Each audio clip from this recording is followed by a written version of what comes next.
Los niños son mensajes vivos que enviamos a un tiempo que no veremos. Neil Postman. Hay tantos elementos interesantes en la película del show de Truman, pero quizá el más importante está al final, y es que a pesar de que el protagonista vive frente a las cámaras una odisea existencial y hasta una alusión al escape de la caverna de Platón, la gente que estaba viendo el programa de televisión reacciona con algo tan simple, tan chocante, tan real, como un bueno, ¿y qué más hay? Cámbiale, ¿no? Busca algo interesante. Nada refleja más la gran banalidad que ha traído la era de la información que esa sensación de que, aunque uno haya visto una odisea o hasta una noticia de shock, cuando acaba el show, cuando acaba el evento o las noticias, lo único que queda esperar es lo que sigue, y lo que sigue, y lo que sigue. No importa, siempre habrá algo siguiente, siempre habrá algo más, siempre llegará.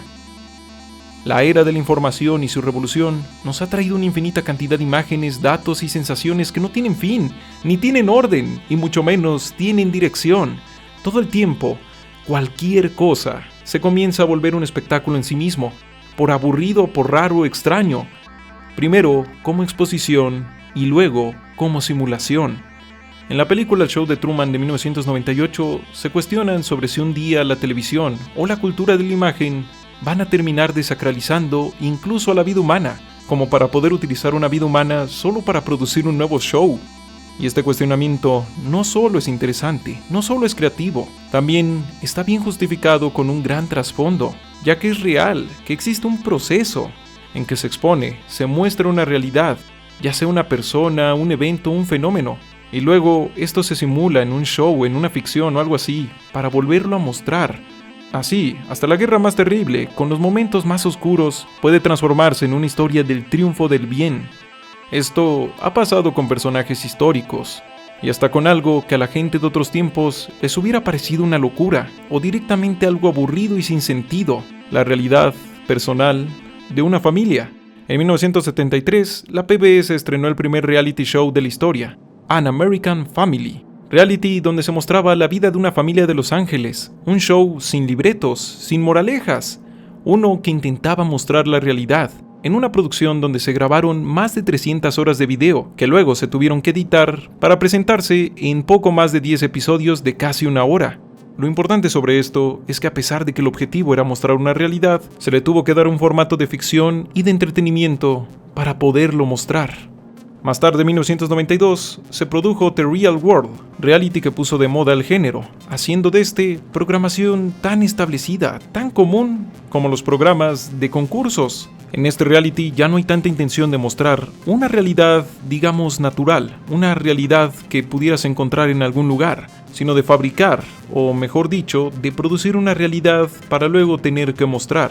Siendo así que se ponía un grupo de personas a vivir juntas, y lo entretenido eran sus choques y sus relaciones a lo largo de las semanas que duraba el programa.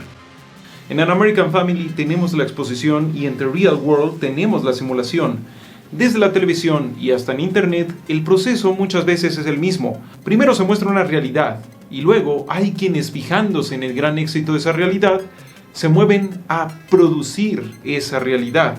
Algo que muchas veces pues es técnicamente una simulación. Aquí el problema es que muchas veces esta producción se reproduce en la realidad más allá de las pantallas, haciendo que la sociedad y su cultura se empiecen a transformar en algo parecido a lo que vivía Truman en su pueblo. Un espectáculo, una puesta en escena con decorados por aquí y por allá, pero sobre todo con personas interpretando papeles. Papeles que no tienen sentido a no ser que alguien los vea.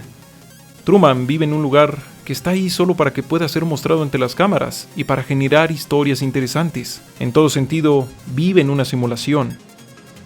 De la misma manera, análogamente, nosotros mismos vamos viviendo poco a poco en una sociedad repleta de más y más cosas que igualmente solo existen para que las grabemos, para que las subamos a las redes sociales, para generar impacto y espectáculo, para generar espectadores. Atención. Desde desfiles del Día de Muertos que no cumplen ninguna función cultural, tradicional o ritual, pero que aún así son anunciados como si se tratara de elementos verdaderos de la cultura mexicana. Símbolos tradicionales muy importantes en fiestas de todo el mundo que fueron creados como mascotas de empresas de refrescos. y hasta influencers y personas normales que todos los días pueden fingir peleas, problemas y hasta personalidades solo con tal de generar audiencia, cosas que nacen para que alguien las vea.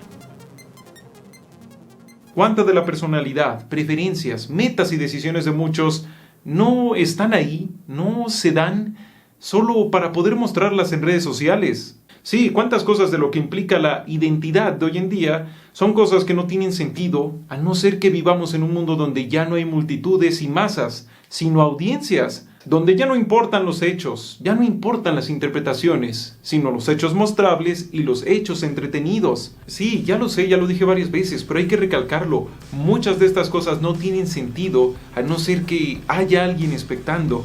Así, justo como si estuviéramos viviendo en el show de Truman.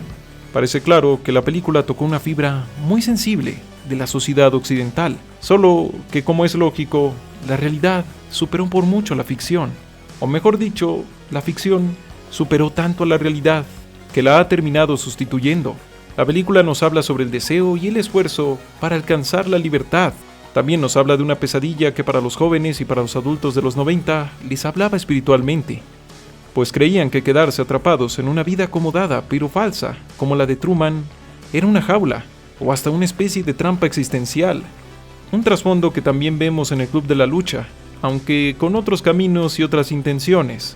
Hoy en los 2020, este discurso ya no es revolucionario, es lo normal. Se volvió a cumplir este sentido en que las cosas primero se muestran como una exposición y luego como una simulación. Si bien sigue siendo una preocupación eso de no ser libre, aquello ya no es un mensaje rompedor o auténtico. Ahora, este mensaje es el mensaje común de la autoayuda y hasta de los corporativos, de las empresas y de su publicidad. La libertad ya no significa nada verdaderamente especial o sagrado, porque ha sido desacralizada tal como se desacralizó el concepto de realidad con los reality show, y también como se desacralizó el concepto de la privacidad con la obsesión popular de ser visto, de ser espectado, que vino con las redes sociales. Libertad ahora puede significar cosas como tener fotos y videos frente a muchos monumentos, o tener fotos y videos donde se muestre que tenemos ropas muy caras, ropas de diseñador, irónicamente también entrando en el campo de la simulación, porque son ropas tan caras y tan especiales que no se usan, solo están ahí para que alguien las vea. Y así, libertad tiene un montón de significados, pero que al final se reducen a simulaciones, cosas que solo tienen sentido si alguien las ve, o si son pensadas para que alguien las vea. La pregunta que surge es, ¿cómo salir a la realidad tal como lo hace Truman? Y la respuesta es que Truman nunca escapa, pues, a la realidad. Truman solo reafirma su deseo de libertad y la búsqueda de sí mismo, los cuales son los temas fundamentales de la obra, no tanto el asunto de lo que es una simulación y de lo que no. De hecho, muy diferente a lo que hacen obras que sí van de esto de la realidad. Como Matrix, la película se burla mucho y le saca mucho provecho para todo tipo de chistes y situaciones incómodas a lo acartonada que es la televisión. En otras palabras, hace gala de lo falso que es todo una vez tú ya te has enterado del plot de la película. Juntando las ideas de Neil Postman con las de Jean Baudrillard, ya no hay realidad, ahora hay hiperrealidad. Simplemente, como he comentado antes, entre simulaciones y ahora también entre espectáculos, los niños crecen y para ellos todas estas cosas que nosotros sabemos que son simulaciones son lo normal, son como lo real. Esto último de que la realidad se va sobreescribiendo con simulaciones puede sonar apocalíptico, pero no lo es, pues este es un proceso más viejo que cualquier ser humano vivo, solo que la televisión y el internet le han dado una dimensión jamás vista. En palabras de Neil Postman, la revolución de la información no comenzó con la televisión ni con el telégrafo, comenzó con la imprenta, la cual devoró sin problemas lo que en su momento considerábamos como la verdadera cultura, la tradición oral.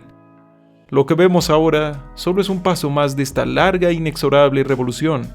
Lo que vemos ahora es solo un paso más de esta larga e inexorable revolución, la letra siendo devorada por la imagen, y la imagen siendo devorada por la imagen interactiva. Por esto y más, ahora todos no solo somos un Truman viviendo en una simulación, también somos los actores que construyen y hacen esa simulación, nuestra simulación.